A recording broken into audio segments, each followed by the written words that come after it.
Hello, Angela. Today we're Hello. going to talk about your mini books, right? And Mm. which would you like to start off with? I'd like to start with The Love at the End of All Things. Really? Now, what's that about? It is more of a thriller style novel about a married couple surviving the zombie apocalypse. Really? Now that- Yes, yes. I like it because this is my first foray where I'm dealing with an already married couple having adventures as adults. And that's a theme I'm trying to carry into some of my books that life doesn't end at marriage, it continues and Right. often gets richer. So this one has the feeling we had during the Great Recession, where everybody felt lost and things were the pressure was just coming down on families, Right. but you couldn't see your adversary Well, because that's it's an got to be economic war. very, very cool. Oh, I'm sorry. That has to be tremendously cool. It's a pretty good tale. So the zombies in here have that same feeling of what people had in that time period of losing jobs, switching up, having to, adjust their families, their lifestyles around this strange outside threat. So it's not a one for one, but it very much carries the weight of the emotions everyone had at the time. And this is also about how, in a relationship, when one partner starts to go down, the other rises to pick up. This is a healthy relationship between the two. It, it was originally one I was trying to do for Quirk Books because they were having a best romance contest. Right. But because I decided to throw in zombies, I felt I had to kind of ramp it up for spiciness. So Yep. it's got a really strong highs and lows. Oh my God. Now, how did the zombie apocalypse start? This one, What caused it? what caused it?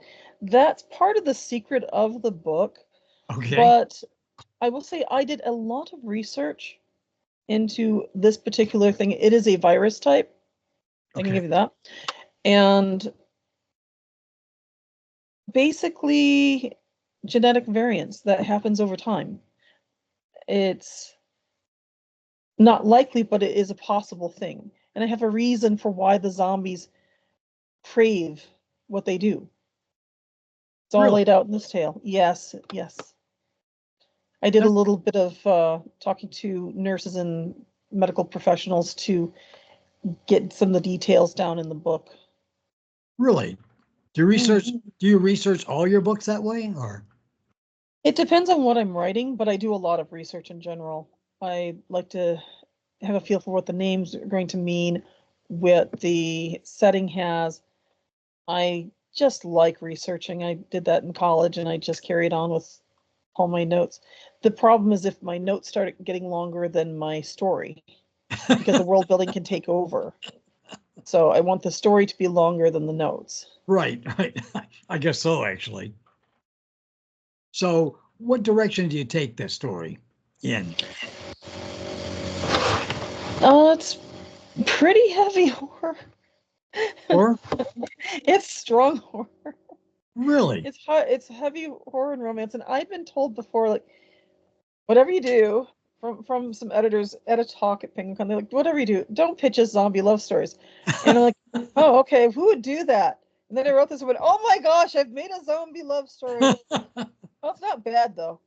You're probably the first person who's done it, right? No, they had so many, and I was like, who No, would read this? No, it's its own animal. I've I never hadn't heard even of heard that. of it until then. And then the next thing I knew, I had kind of written one. It's mostly focused on the couple, Thomas Charm and Cassidy Charm. Right? But there's kind of that feeling from being around in a zombie apocalypse that, okay, I guess it kind of is in that zone. Yeah. Huh. Now, how does the horror element blend in that story? So far, you've told Ooh. me that the couple. Oh. Well, do you remember the remake of like Dawn of the Dead, I believe, where they show you the collapse in real time of society? The Right? girl wakes up and it's falling apart around her. People are slamming into cars and all that.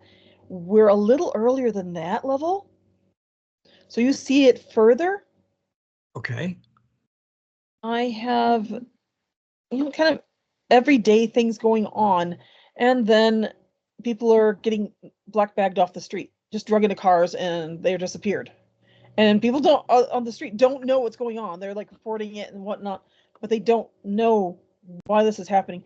And it's a sloppy business from the government trying to conceal that this is occurring, and it's spreading because it's so virulent. They don't want to panic, but in the process of trying to get people to not panic, they're creating a different panic.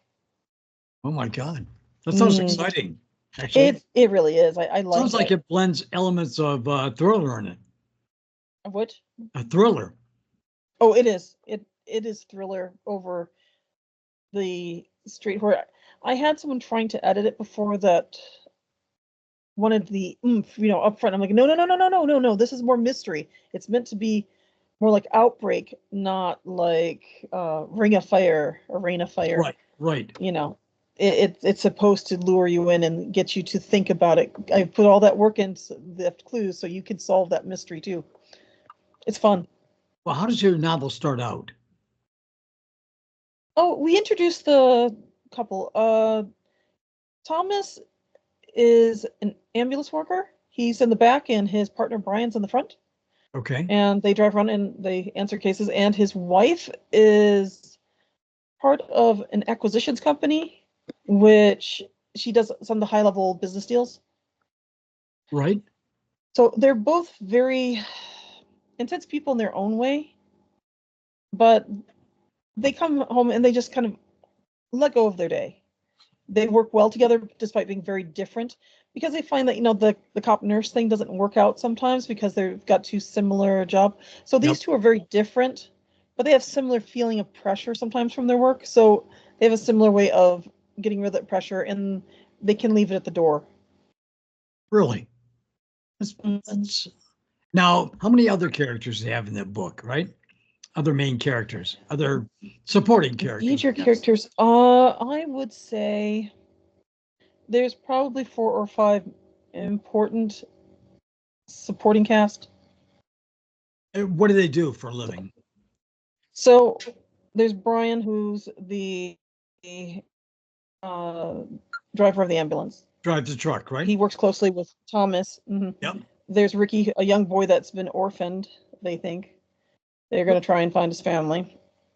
There's Thomas and Cassidy, and there was a friend, a co-worker of Cassidy's, but she disappears kind of early. And there's a few other among the doctors and things that, get pulled into this whole event. But various ones, the couple is the focus, and a lot of them fall away.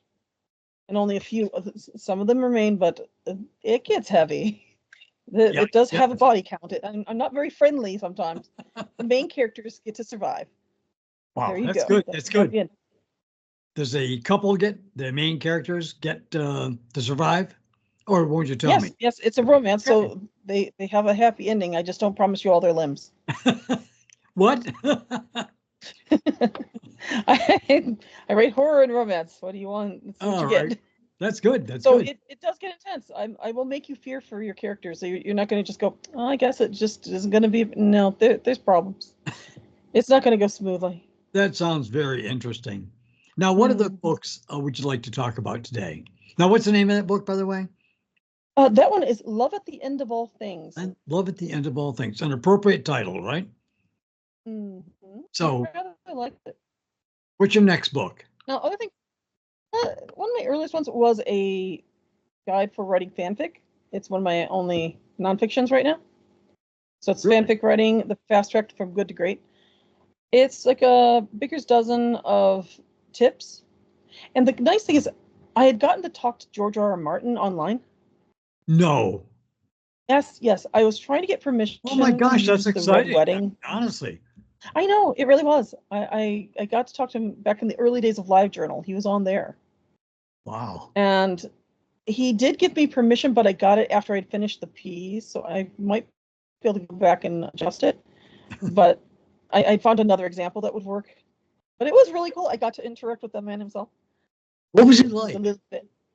Oh, I just got an email that was like, oh yeah, sure, if you want to do that, that's not a problem. But what was he like? I followed him online, and he's a big sports fan. He likes football. Really? Yeah, yeah. That I would never expected of him, you know? And I know Melinda Snodgrass off of Facebook, who also works with him on the Wildcard series, and Right? she's into horses. So I talked to her some about horses for the Paladin series that I'm working on. So I love ask her, and I have a few other horse people. So it's been online communities are great for trying to get Yes. Yes. detail work. So I Wow. love talking to him about that. But for him, I found out that he's not a fast writer. It doesn't mean you can't be famous, you can't do well, but Wait a he minute. writes. The author of Game of Thrones, that compilation about this thick, Mhm, he's, mhm. he's not fast? No, Oh my he God. said he prefers to not announce a project until it's done because people ask him, "How's it going? What's good?" And he doesn't want the pressure, so he goes and tells them, "Hey, I did a thing," when it's over. That way, he not feeling that he has to just keep trying to grind because he doesn't do it at the same pace as most of the other people he works with and the ones he knows. That's really funny, actually. Mm. But he cranks out some amazing pieces. He does. He does. I'm a And I big also fan learned of George R. R. Martin. he worked on the Beauty and the Beast TV series. Was one of the writers, I believe. What? I know you remember that back in the 80s. Oh my gosh. Did he Yeah, really? he was. Yes, yes. So that Incredible. was. Now, what Yeah, kind he of has a tips? varied life. What kind of tips do you give in the book? Uh, Just tips give me a from him? sample. Oh, What's the that? tips. Yeah. Oh, describing people not as a APB, be on the lookout for a man with medium hair, medium eyes, medium build. You don't want to use medium much at all. Right. And it's much better to go and describe by action. So I had an example of a couple moving into a apartment, okay? The lady's cleaning over in the kitchen. She notices there's an envelope on top of the fridge, but she can't quite reach it, so she calls her husband over, and he easily takes it from the top. What's their heights? I didn't say anything about him, but you know what their heights are. Yeah. You He's have a good tall. feel. He's tall because he got it easily. She was looking up at it. She can't reach it. So she's rather short. Ah, But by putting it into their actions and what is easy for them and what is difficult for them, you can get a lot of information out without doing the police report. that's interesting. What other tips did you give? Oh, it's been a little while. I'm curious. If you don't remember any, that's okay. I know I had brought up the red wedding, but I can't remember what that was the example for. The red wedding from Game The of red wedding Thrones. from Game of Thrones. Yeah, it had a Wow. very specific lesson that you can get out of it, possibly of handling that large number of characters and Right. how I believe I might have mentioned what he did for his whole book series. He introduced all of them at a party at the beginning, basically. So you got to meet them before they scattered about. You were familiar with them then. Ah, So when you have a larger cast, that does help. that's But logical. yeah, the tips they're good tips, they're solid tips, and I give credit to the places I've drawn from. But it's been a little while since I've read all of them myself. Oh, it's great. Now, what are the Mm. books you want to talk about? I want to mention Lost Heroes 2. I have Osprey's Tale and Firefly's Tale. This was an interesting set. I was inspired to write some of the second book first Right? because my brain decided that's where it wanted to be. You And wrote this the is a second book superhero first? romance. I wrote the second book first, yeah. I have notes for the first one and they're fairly detailed, but I haven't gotten back to the writing of it. You haven't written it, Yeah, right? no, just I have notes that transition between actual story pieces and then pieces of notes, and that's what this is. It's a very strongly outlined book. Wow. Now, But are you going to write it someday? this, I hope to. I hope so too, so I can read It'd be it. nice to go back. It One of the things is making sure I have that notebook on hand. I think I have it over by my computer, my desktop finally. But when I moved, I lost track of all my notes. So Oh, yeah. I Yep. trying to find everything afterward is always a bear. But it showed up and I was like, oh, there you are. You're not lost. I also had a hard drive, gosh, so finding it was a marvelous thing. Oh, my Everything else had gotten lost. goodness. But this one is about two superheroes that are just a little bit of above ordinary people levels. Right? One's a little higher. There's Tyrael, who is got the nickname of Osprey. He has wings like an osprey. Right? He's the most unusual to set. And then there's Amelia Storm. She goes by Firefly because of a lab issue when she was conceived. She ended up with a bacteria or organism inside her body that multiplied with all her cells and causes her to glow if she gets excited or just overheats. So as a singer, she'll start to literally glow sometimes on stage under the hot light. So she tries to make sure there's a lot of light to not let people see that she's That's a very emitting. cool idea. She's an interesting one. I like her. They met in college in the first book, along with a bunch of others that were these rather gifted students or unusual students. Right? They formed their own team and they ended up on basically a TV show The TV because show, right? yeah, they ended up on a TV show. Their team was called Omega Patrol, and the TV show was Urban Apocalypse. Okay. So they had gotten together a bunch of these teams with people like the double muscle sets and all these kind of super hyper flexibility and all that, and pitted them against each other in your reality TV sort of setting. Right. But things go south very badly on that, and I guess so, so much actually. so, but so much so that the entire group breaks apart. And these two were drawing closer and closer, and then miss their moment together. He's gone on, he's had some very bad events happen, and he's kind of recovering. He's gone and done some writing, and he's lost his wings and had them replaced with metal because one of their other members happens to be very, very good with technology. Okay. So they managed to outfit him with replacements on what's left. So he works and builds himself up so that he can physically handle the weight and the effort of having these mechanical wings. While Amelia, she ended up traveling to Germany and around Europe. She followed around doing the punk scene and then transitioned over into pop and rock at the time. Right. But she's got a gig over in the US with her bandmates. And her bandmates are mostly out of Australia. That's where she hung out first. And they come over and she runs into him and they make contact and they decide to meet up and they have a tryst. And then they're trying to work out if they're compatible still. Because in the period I was writing this, I had heard that basically the millennials were inclined to meet up and hook up first and then decide if they had an emotional connection to each other. I found that to be unusual, but I tried to find a tale that would fit into that meeting later in life and figuring out who you are after the fact. Because they've both been through things and changed. That's interesting. Really interesting, as a matter of fact. Now, we've hit the 20-minute mark. So you want to save your other books for next time?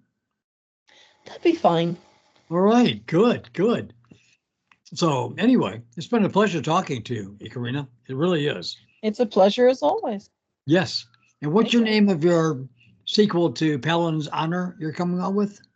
That's Peldon's Oath. It's Paladin's going Oath. to be quite the tale. That'd be I'm cool. I'm excited. looking forward to it. I am too. Yep. I can't wait to finish. All All right. right. I'll see you next time. All right. See you then. Bye.